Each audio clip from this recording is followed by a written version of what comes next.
आज के आपके अखबार जो हैं, अगर आप उन्हीं को पढ़ लोगे तो उससे पता लग जाएगा कि विपक्ष की भूमिका कैसी रही। जहां विपक्ष ने किसान के पक्ष को अच्छे ढंग से नहीं रखा, उसके लिए मजबूती से नहीं लड़े, वहीं उसके साथ साथ मुख्यमंत्री का जो रिप्लाई था वो मुख्यमंत्री का नहीं लग रहा था। रिप्लाई तो ऐसे लग रहा था जैसे कोई बहुत अहंकारी आदमी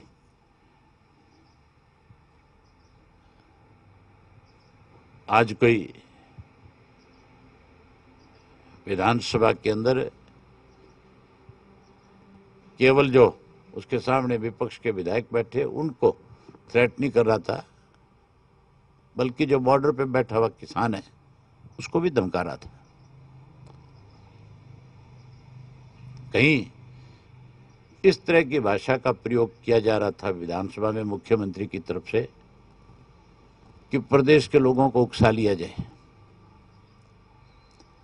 मुख्यमंत्री ने स्वयं एक बात स्वीकार करी विधानसभा में। भूपेंद्र सिंह हुड्डा से रूबरू होते हुए कह रहा था, आग तो हमने लगा रखी है, लेकिन आप उसमें घी डालने का काम ना करो। किसान एजिटेशन को लेकर के मुख्यमंत्री की वर्डिंग थी, आपने भी सुनी होगी सबने। बारी बारी, एक बारी नहीं, दो बारी नहीं, कई बारी कहा कि आप उसमें आग डाल रहे हो, आप लोगों को उकसा रहे हो, आप लोगों को वहां बैठने पे बाध्य कर रहे हो। तो इसका मतलब उसने ये स्वीकार कर लिया था भी आग लगाने वाले हम हैं, आप उसमें घी डाल करके उसको और ज्यादा उसको तेज करना चाहते हो। वहीं मुख्यमंत्री ने एक नई बात कही कल। उन्होंने ये कहा कि हम एक नया एक्ट और बनाना चाहते हैं, किसान को कैसे कमजोर किया जाए उसके लिए क्या कि जो जमीन कोई कॉन्ट्रैक्ट फार्मिंग के माध्यम से ठेके पे लेगा तो उस जमीन को उसी वक्त जो जिसके साथ कॉन्ट्रैक्ट करेगा उसकी गिरदावरी उसके नाम चली जाएगी।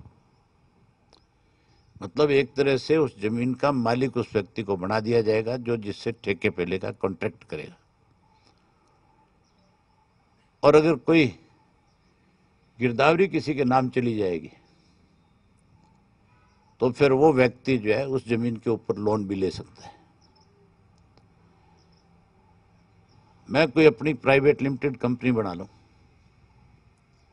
और मैं किसी एक गांव के 5000 एकड़ जमीन का कॉन्ट्रैक्ट साइन कर लूं, और कॉन्ट्रैक्ट भी इतना बड़ा साइन करूं कि हर किसान जो है कहीं ना कहीं लालच में आकर के मेरे साथ एग्रीमेंट कर ले। जिस जमीन का ठेका आज 50,000 रुपये एकड़ है, अगर मैं उसका 75 दूंगा तो कोई भी फार्मर ऐसा नहीं होगा जो कॉन्ट्रैक्ट नहीं करेगा, और मैं उससे 75,000 की फार्मिंग का एग्रीमेंट बना लूं, कॉन्ट्रैक्ट उससे साइन कर लूं, और फिर उस 5,000 एकड़ जमीन के ऊपर पर एकड़ 5 लाख रुपए के हिसाब से लोन ले लूं। लोन लेकर के मैं अपनी कंपनी को 2 साल के बाद डिफॉल्ट कर दूं तो मेरे से तो पैसा वसूल कर नहीं सकता बैंक। उस किसान की जमीन जो है वो बैंक के चली जाएगी कि नहीं चली जाएगी। ये तो कैसे किसान को मारा जाए, कैसे किसान को उस जमीन से बेदखल किया जाए, हम बारी बारी यही तो बात कह रहे हैं कि तीन जो कृषि के कानून बनाए गए हैं इनमें इस किस्म का प्रावधान सरकार ने रखा है कि किसान को उसकी जमीन से कैसे बेदखल किया जाए, कैसे उस किसान को उस जमीन का मालिक की बजाय नौकर बना दिया जाए। उसके लिए जहां केंद्र की सरकार ने इस तरह के कानून बनाए हैं, वहां हरियाणा का मुख्यमंत्री तो कल इस पे मोहर लगा रहा था। कल हरियाणा का मुख्यमंत्री तो इसको लागू करना चाहता था। मुख्यमंत्री जी बहुत जल्दी में थे कि किसी तरह हरियाणा से इसकी पहल करके इसका भी सर्टिफिकेट, सबसे पहले करने वालों का सर्टिफिकेट भी मैं ही हासिल कर लूं। जहां ये बात कही जा रही थी वहां एक तरफ मुख्यमंत्री कृषि कानूनों के ऊपर चर्चा ना हो इसके लिए इस बात की दुहाई भी दे रहा था कि मामला सुप्रीम कोर्ट में है। अगर सुप्रीम कोर्ट में मामला है, आप मानते हो इस बात को, तो फिर आप नई अमेंडमेंट्स की बात क्यों करते हो? एमएसपी के लिए भी मुख्यमंत्री बहुत जोर लगा के कह रहा था कि हमने एमएसपी दी और एमएसपी देंगे। उन्होंने तो सब्जियों के ऊपर भी एमएसपी देने की बात, सब्जियों के ऊपर भी किसान की लागत से उसको कैसे ज़्यादा मिल सके, इसके लिए भी बारी बारी से बोल रहा था। बड़ी हैरानी की बात है कि हमारे वहाँ पे जो विपक्ष के लोग थे, जो कहीं अपने आप को किसान का हितैषी बता रहे थे,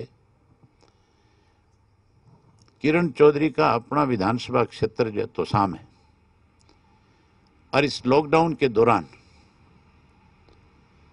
वहाँ के किसान जो है तोसाम के आसपास टमाटर की खेती करते हैं। बड़ी संख्या में टमाटर की खेती है, और पिछले साल जब लॉकडाउन चल रहा था तो उस किसान का टमाटर जो है दिल्ली नहीं जा पा रहा था। जिस टमाटर के ऊपर 450 रुपये क्विंटल के हिसाब से उसको मिल रहे थे, जो उसकी लागत भी पूरी नहीं कर रहा था, वहां मैंने खुद जाकर के किसान के टमाटर के ढेर सड़कों के किनारे लगे हुए देखे थे।